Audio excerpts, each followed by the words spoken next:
तुफैल जी, स्वागत है आपका हमारे चैनल पर। जय हिंद राष्ट्र। तुफैल जी, आज एक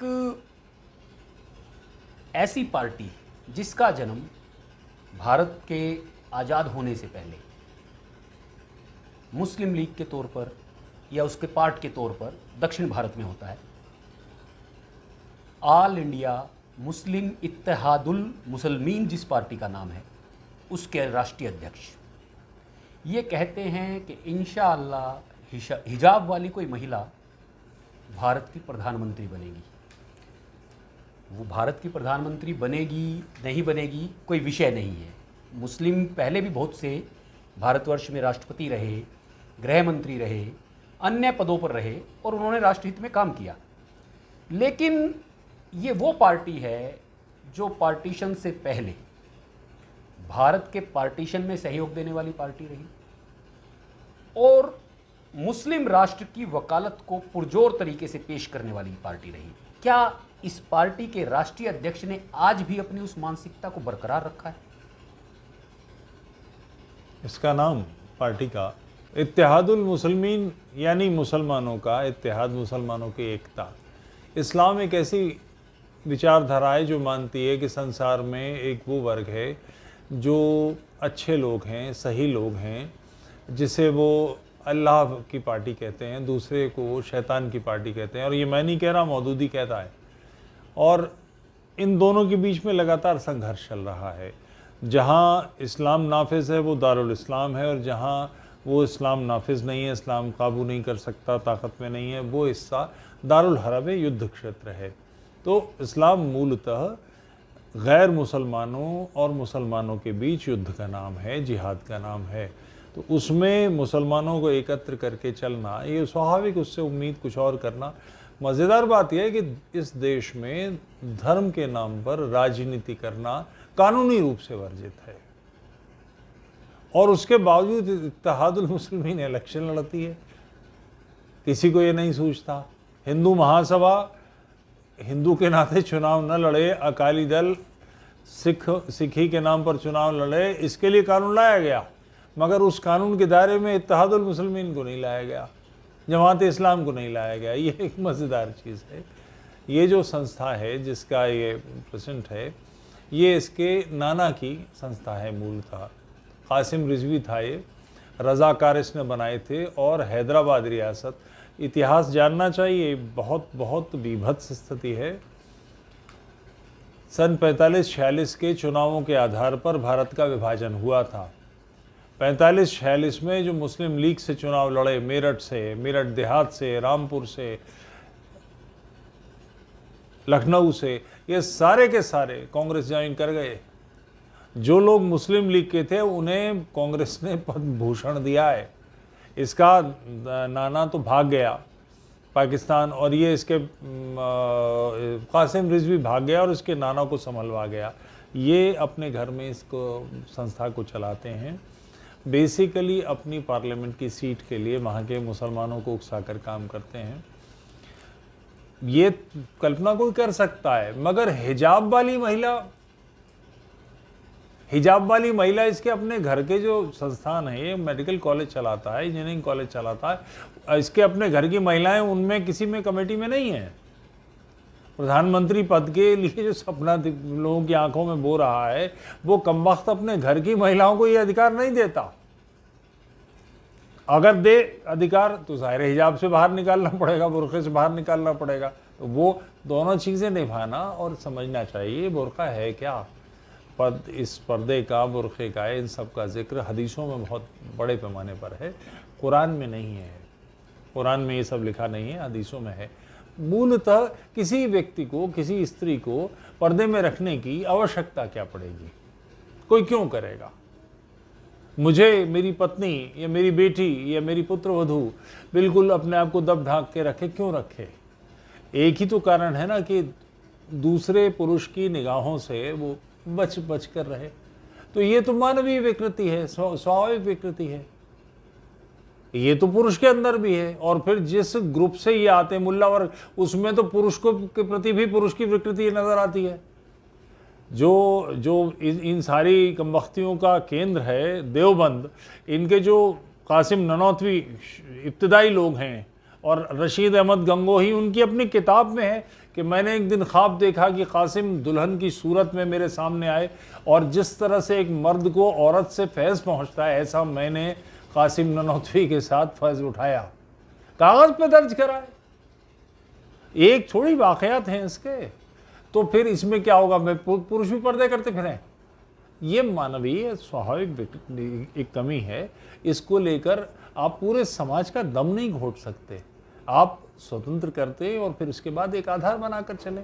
मगर ये कहना कि पर्दे वाली महिला या बुर्क़े वाली महिला, मैं एक सवाल पूछना चाहता हूँ। पास में हमारे बगल में पाकिस्तान है, वहाँ प्रधानमंत्री रही है बुर्क़े वाली महिला, वो बेनज़ीर भुट्टो रही।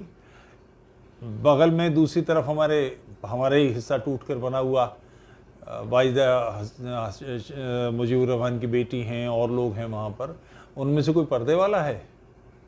ये मुमकिन भी है क्या पर्दा? ये तो समझ में आता है कि घर की काम करने वाली महिला है, जिसको आपने भोग्या बना के रखा है कि वो बच्चे पैदा करे और खाना बनाए और घर के अंदर की चीज़ें संभाले, वो तो कर सकती है।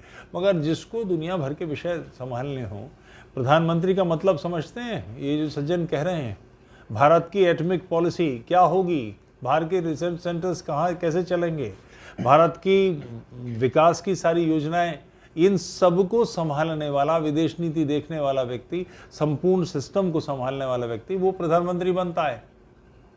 उई दैया करके वो पर्दा लेके बैठेगी महिला, वो कर पाएगा ऐसा? कैसी बेवकूफ़ी की बातें करते हैं। और आश्चर्य यह है कि इन बातों को लोग रैलिश करते हैं, मज़ा लेते हैं उसका। मुसलमानों में से आवाज़ उठनी चाहिए कि बेवकूफ़ी की इंतहा है। वही लड़की जिसने ये कर्नाटक की जिस स्कूल की लड़की के नाम पर हंगामा है, उसके 10-20 फोटोग्राफ्स फेसबुक पे हैं। वो जो आजकल फटी जीन्स है ना, 7-8 जगह से 6 बटन जिसमें झांकता हो, वो पहन के वो आइसक्रीम खाने जाएगी, पिज़्ज़ा खाने जाएगी, हिजाब चाहिए स्कूल में। शेर नॉनसेंस। इस तरह की प्रत्येक बेहुदा बात को कंडेम होना ही चाहिए, इसके विरोध में आवाज़ उठानी ही चाहिए। मगर ये सबसे ज़रूरी है उन मुसलमानों की तरफ से उठना जिनकी बेटियों पर, जिनकी बहुओं पर, जिनके अपने घर के लोगों पर मार पड़नी है। मुझे कोई बाध्य नहीं करने वाला, मगर जो बात कह रहा है हैदराबाद का हमारा एमपी, तो इसके खिलाफ मुसलमानों को आवाज़ उठानी चाहिए जो इसका शिकार बनने वाले हैं। तुफैल जी, मुस्लिम महिलाओं को हिजाब और नकाब की आड़ में घर के अंदर बांध कर रखने की ये मुस्लिम पैरोकारों की साजिश नज़र नहीं आती है? ये पुरुष की एक मानसिकता नज़र नहीं आती कि मुस्लिम महिलाओं को कैसे बंधुआ बनाए रखा जाए, उनको आज़ादी ना मिल पाए, वो खुद ये तय करें कि उन्हें हिजाब पहनना है या नहीं पहनना? बाकी समाज कौन होता है ये तय करने वाला कि उन्हें ये करना चाहिए? क्या इस विषय पे आप जानकारी दे सकते हैं? इस्लाम है क्या, ये समझना चाहिए आपको। इस्लाम बेसिकली मोहम्मदवाद है। मोहम्मद ने जो कुछ अपने जीवन में, कई बार लोग कहते हैं कि मोहम्मद को पर बात नहीं करनी चाहिए, इस्लाम पर बात करनी चाहिए। ये बात ही बेतुकी है, इसलिए कि मोहम्मद का किया धरा सुन्नत कहलाता और वही इस्लाम है। आप उससे बचाकर इस्लाम पर चर्चा नहीं कर सकते। मोहम्मद के काम को, इस्लाम को जिसने बढ़ाया, वो उनकी पहली पत्नी थी खदीजा, जो उनसे शायद 14, 15 या 20 साल बड़ी थी। तो और 2 उनके पति मर चुके थे, बच्चे बच्चे भी थे, तो उनकी तीसरी शादी मोहम्मद से हुई। बड़ा व्यापार करती थी वो औरत, कभी पर्दे में नहीं रही। उसके पैसे से इस्लाम बढ़ा है। आखिरी वक्त में जब वो मरी हैं तो बिल्कुल बर्बाद हो चुकी थी, उनके सारे पैसे खर्च हो चुके थे। तो बाद की जो शादियाँ, जिस समय तक खदीजा ज़िंदा रहीं, मोहम्मद की ज़िंदगी में कोई दूसरी औरत नहीं है। वैसे मोहम्मद की 30 शादियाँ हैं, 1-2 नहीं हैं। कई हदीसों को अवगाहन करेंगे तो आपको पता लगेगा। बुखारी में तो 13 हैं, मगर और दूसरी अबू माजा में, तिरमिज़ी में 30 शादियों का जिक्र है। अब आप एक बात समझें, 51 बरस की उम्र में मोहम्मद ने शादी की आयशा से, जो 6 बरस की थी। रिकॉर्डेड है, सब डॉक्यूमेंटेड है। 3 वर्ष बाद उनसे यौन संबंध स्थापित किए, यानी जब वो 54 के हुए तब ये 9 वर्ष की हुई। 6 वर्ष बाद वो 15 की होगी और ये 60 के होंगे। 60 वर्ष का व्यक्ति और 15 साल की बीवी। जाहिर है उसकी शारीरिक, मानसिक, इमोशनल नीड्स को पूरा नहीं कर सकता, तो उसके पास विकल्प क्या है कि वो बंदी उसे पर्दे में कैद करके रखे। ये बातें अच्छा अतीत है, 1500 साल पुरानी घटना है, इसको आज बदला नहीं जा सकता, पास्ट को अंडू नहीं किया जा सकता। मगर सुन्नत के नाम पर अगर इसे फॉलो कराने की बात आएगी तो सवाल उठेंगे।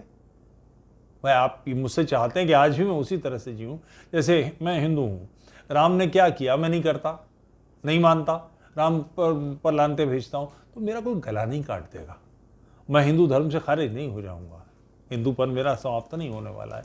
कृष्ण को नहीं मानूंगा तो क्या होगा, मेरे ऊपर किसी तरह से कोई दबाव नहीं बनता। मगर इस्लाम में समस्या है कि जो इन बातों को नहीं मानेगा वो मुसलमान नहीं रहता। वहाँ एक जकड़बंदियाँ ऐसी बनाई गई हैं और इससे बाहर आना ही चाहिए, और बड़े पैमाने पर आते हैं। सऊदी अरब की वो लड़कियां जो अमेरिका या कनाडा पढ़ने जाती हैं, एक नहीं लौटती, not a single one. Even Yuvraj की जो बहन थी उसको भी किसी तरह से बांध बूंद के घसीट घसाट के लाया, वो निकल गई थी, इंडोनेशिया चली गई थी, वहाँ से फिर वो गायब होने के चक्कर में थी। जो भी पाकिस्तान की लड़कियां बाहर चली जाती हैं, अमेरिका में, कनाडा में, उनसे करा ले कोई पर्दा, ऑस्ट्रेलिया में रहने वाली से पर्दा करा ले, वहाँ नहीं होगा। और वहाँ भी जो पर्दे की मानसिकता या पर्दा जिन पर दिखाई दे रहा है, जो हिजाब कर रही है, तो ये समझ लीजिए कि ये राष्ट्र के अंदर एक अराष्ट्रीय विचारधारा चल रही है। आप इसका तो ध्यान करेंगे कि हमें समाज को समरस करना है कि नहीं, हमें खान पान अलग चाहिए, हमारे उपासना के ढंग अलग होंगे, हमारी दिशा भिन्न होगी, हमारी हर चीज़ जो समाज कर रहा है उससे भिन्न होगी।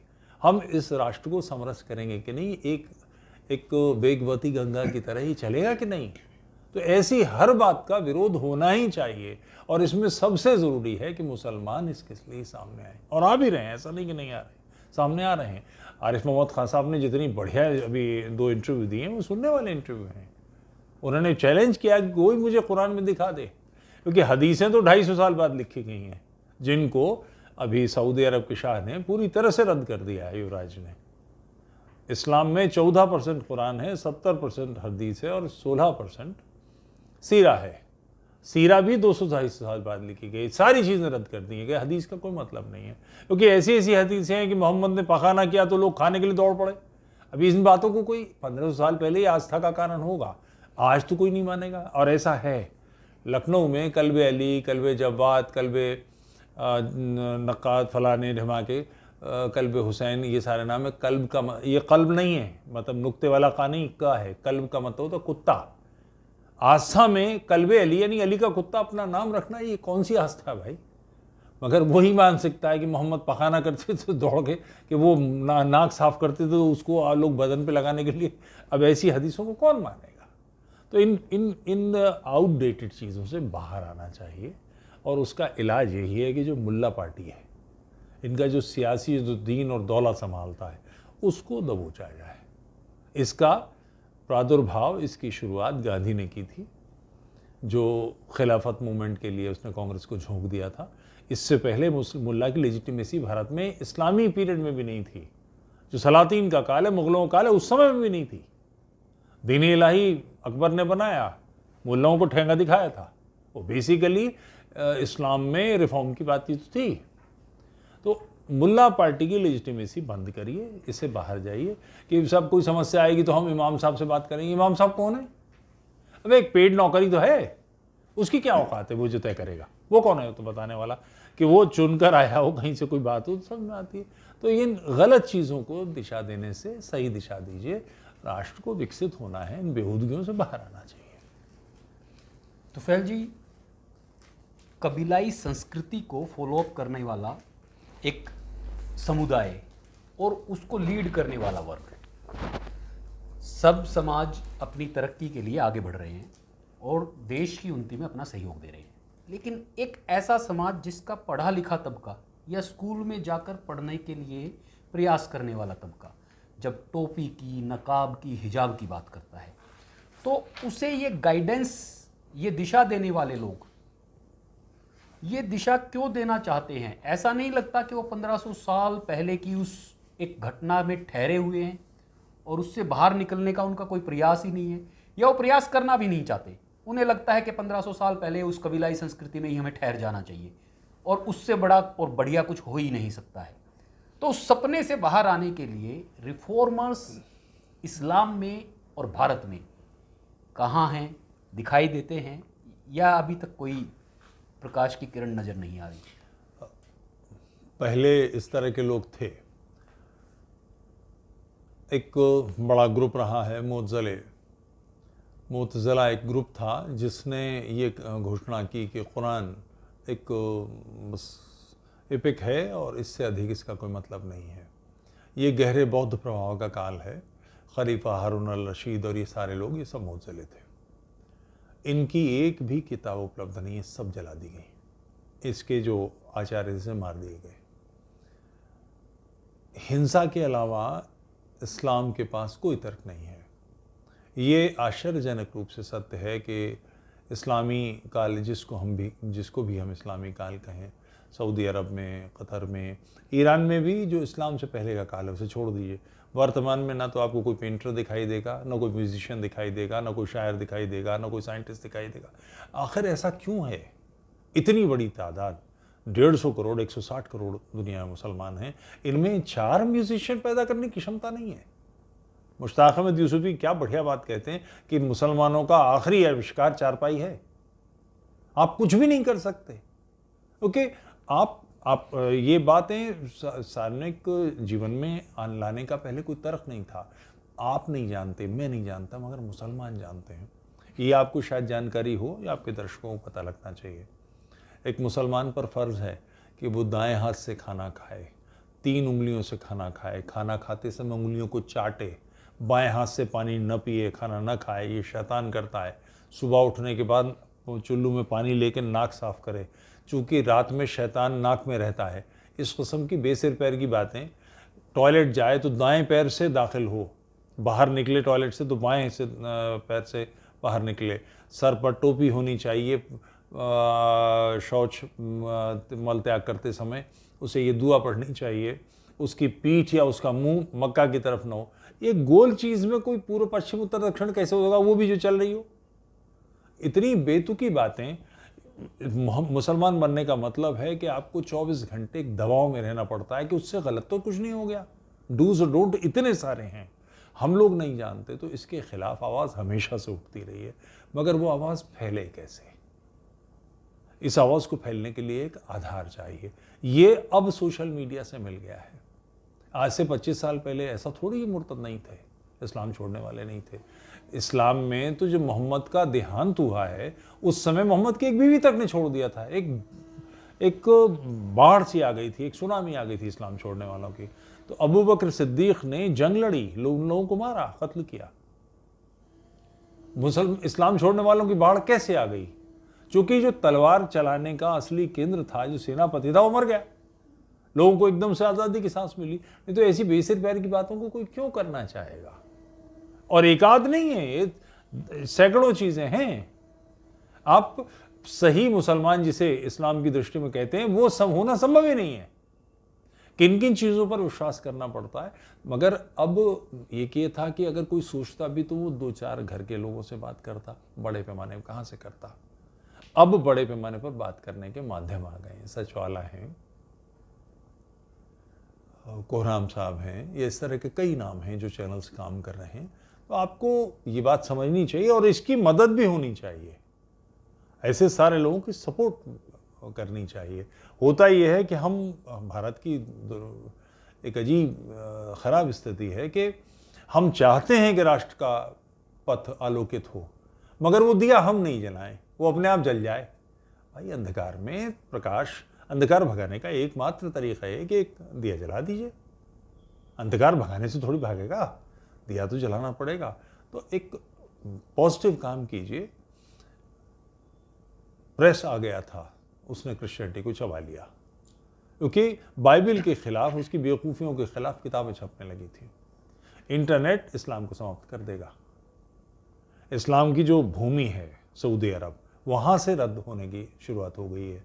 अगर जान से जाने का ख़तरा न रहे तो ईरान सबसे पहला मुल्क होगा जो इस्लाम को छोड़ के एक तरफ खड़ा हो जाएगा। बाढ़ है वहाँ। पाकिस्तान में 50 सैकड़ों चल रहा है, बल्कि कल आरिफ अजाकिया साहब मेरे मेहमान थे, कल रात खाने पर आए थे। कराची के मेयर रहे, कोई सामान्य व्यक्ति नहीं है, एमक्यूएम का आदमी, आजकल लंदन में दहाड़ता है वो व्यक्ति। तो ऐसे लोगों की आवाज़ में सुर मिलाइए, उनके साथ आइए, इन कबीलाई मानसिकताओं को आखिर, और इससे हम बाहर आए हैं। हमने ठगों को उन्मूलन किया ना, पिंडारी ख़त्म किए ना, नरबली देने वाले लोग समाप्त किए। पुराने जो किले बने, इनकी जड़ों में इनकी नींव जब रखी जाती थी उसमें नरबली होती थी। जो मृत्युदंड के कैदी थे उनका गला काट के डाला जाता था या उनको फांसी दी जाती थी। हमने उन सारी बेहूदगियों को बंद किया कि नहीं? तो इसको क्यों छोड़ देंगे? इसका परिणाम कौन भुगतता है? मुसलमान औरत। मुसलमान औरत भी तो भारतीय नागरिक है कि नहीं? आप उसको छोड़ देंगे ये समझने कि वो अफगानिस्तान में है? तो इसके विरोध में बात आनी चाहिए और हर प्रकार से सबको आवाज़ उठानी चाहिए। विशेष रूप से जो राजनीतिक दल हैं, मैं कांग्रेस की, भाजपा की, इन लोगों की बात करूंगा, सपा है, बसपा है, आप हैं, ये इन लोगों को बोलना चाहिए। आप कैसे निर्दयी हो सकते हैं अपने ही समाज की बच्चियों के प्रति? कल्पना कीजिए, मई जून के महीने में एक शलवार कमीज पहने हुए महिला, ऊपर से एक बोरी उस पर काली लाद दी गई, काली बंद गोई बना दिया गया। सांस लेना मुश्किल होता है। हदीस के हिसाब से पर्दा वो है जो सिर्फ आंखों पर जाली हो, जिससे एक आंख देख सके, वो चलने फिरने के लायक बन जाए। आप अपने समाज के साथ कैसे कर सकते हैं? तो कोई अगर अब है क्या कि ऐसी बेवकूफ़ी बातें, चूंकि भारत में मुसलमान हिंदुओं के ऐतिहासिक झगड़े हैं, तो मुसलमानों में ऐसी बेतुकी बातें करने वालों को तालियां बजती हैं, उनको लिजिटिमेसी मिलती है। उसकी एक सीट है हैदराबाद की, वो उसके बूते पे जीतता है, नहीं बेहूदगियों के बूते पे। तो इसको तोड़ा जाना चाहिए, उसकी लेजिटिमेसी को ढेर कर दीजिए, समाप्त हो जाएगा। तुफैल जी, इस तरीके की बातें करने वाले, ये बातें संविधान में जो लोगों को मूल अधिकार दिए गए हैं उनको भी वोलेट करती हैं। तो क्या ऐसे लोगों को संविधान की शपथ लेकर लोकसभा सदस्य, पार्लियामेंटेरियन बना देना या बनने देना, क्या भारत के संविधान को और न्यायविदों को ये होने देना चाहिए? सवाल आपका सही है कि कश्मीर के पॉलिटिशियंस जो आज़ादी की बात करते हैं, हिंदुस्तान के विरोध की बात करते हैं, जब पासपोर्ट बनता है और वीज़ा के लिए एप्लीकेशन जाती है तो वो भारतीय नागरिकता को साइन करना पड़ता है। आप पाकिस्तान के आधार नागरिक बन गए या ये कहकर कि हम आज़ाद कश्मीर में जाना चाहते हैं, आपको वीज़ा नहीं मिलेगा, पासपोर्ट नहीं बनेगा। उस समय वो इस्तेमाल करते हैं। ये तज़ाद, ये अंतर विरोध बड़े पैमाने पर है। मगर कानून में कोई चीज़ लिखी है तो उसे अप्लाई करने वाली एजेंसी होती है। मैंने किसी की जेब काट ली, जिसने जेब कटवाई, जिसकी जेब कटी, उसने कंप्लेंट नहीं करी, तो मुझ पे मुकदमा थोड़ी हो जाएगा। आवाज़ तो उठानी पड़ेगी गलत के खिलाफ। दुर्भाग्य है कि इन मुसलमानों में बहुत बड़े पैमाने पर ऐसे लोग हैं, जैसे पिछले चुनाव के, मैं निश्चित रूप से कह सकता हूँ, मैं जानता हूँ महिलाओं को कि मुस्लिम महिलाओं ने अच्छे खासे पैमाने पर बीजेपी को वोट दिया। प्रयास कीजिए ना, मुसलमानों में बहुत लोग हैं जो समझदार हैं, अक्लमंद हैं, और अगर ऐसा कोई करता है कि जो उनके वोटों का ध्रुवीकरण कर रहा है अपने हित में, तो उसको पता तो लगना चाहिए। 365 मुकदमे आज़म खान साहब पर रामपुर के मुसलमानों के हैं, जिनकी ज़मीन दाब ली, जिनके जानवर, जिनकी वक्फी ज़मीनें कैंसिल करा के, ये वसीम रिजवी साहब उस सब मिनिस्टर थे, इनसे ही कराया उन्हें, उनके दाएं हाथ थे, और इशारे कर दिया। तो इन चीज़ों के खिलाफ आवाज़ तो उठाइए, और आवाज़ उठाने में कई बार नुकसान भी होता है। तो कटते भी चलो, बढ़ते भी चलो, कांधे भी बहुत हैं, सर भी बहुत। तो फैल जी, आपने कश्मीर का चर्चा में नाम लिया। कश्मीर में कश्मीरी एक भाषा है जो भारत की संविधान सूची में, जो भाषाओं की जो सूची है, जो पहली 14 भाषाएं ली गई थी उसमें 5वें नंबर पर है।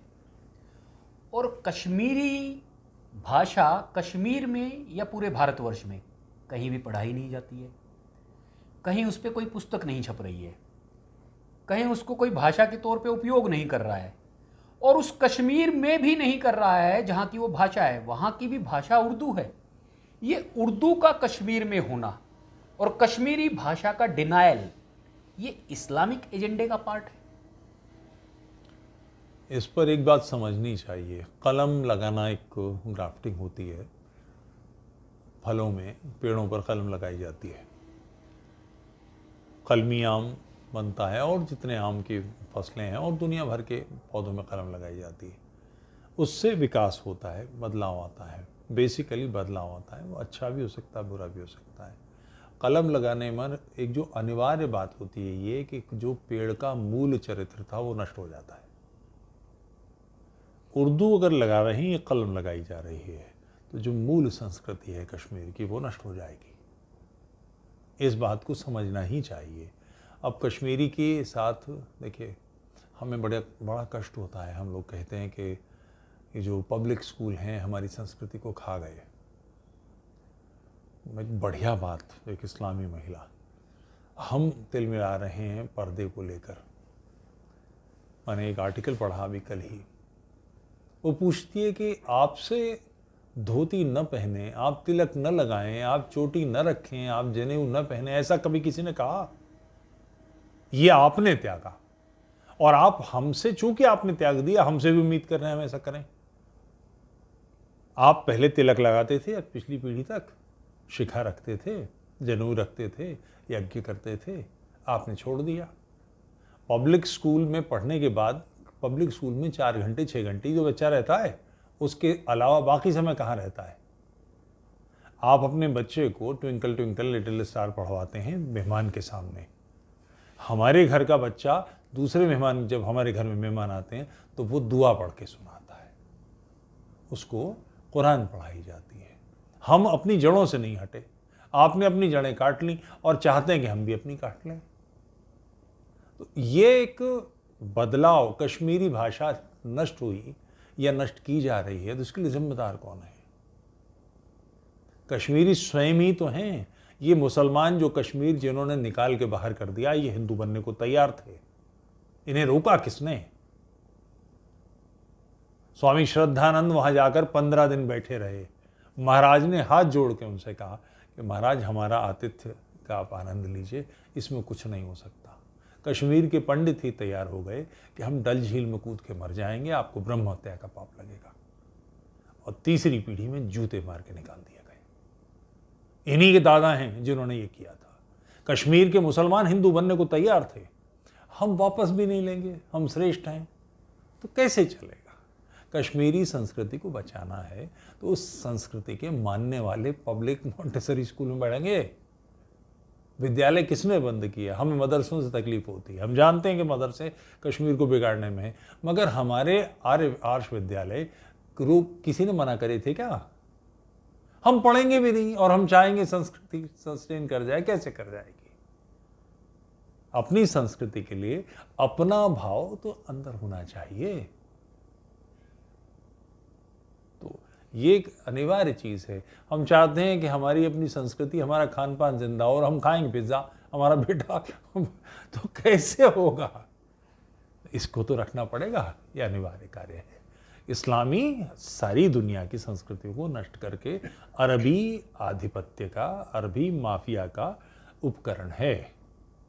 इस्लाम यानी अरबी आधिपत्य सारी दुनिया में। इस हद तक उसकी मांगे हैं कि आप अपने पूर्वजों को छोड़ देते हैं। आप अपने पूर्वजों का नाम नहीं ले सकते। आपको सऊदी अरब के किसी गधे से भी रिश्ता जोड़ना पड़ेगा, तो मगर जोड़ना उसी से पड़ेगा। आप कुरैश बनेंगे, ये क्या है? मगर इसके लिए अपने संस्कृति पर हमें भी तो अडिग होना पड़ेगा। वो हमारे अंदर नहीं होगा तो फिर कैसे बनेगी बात?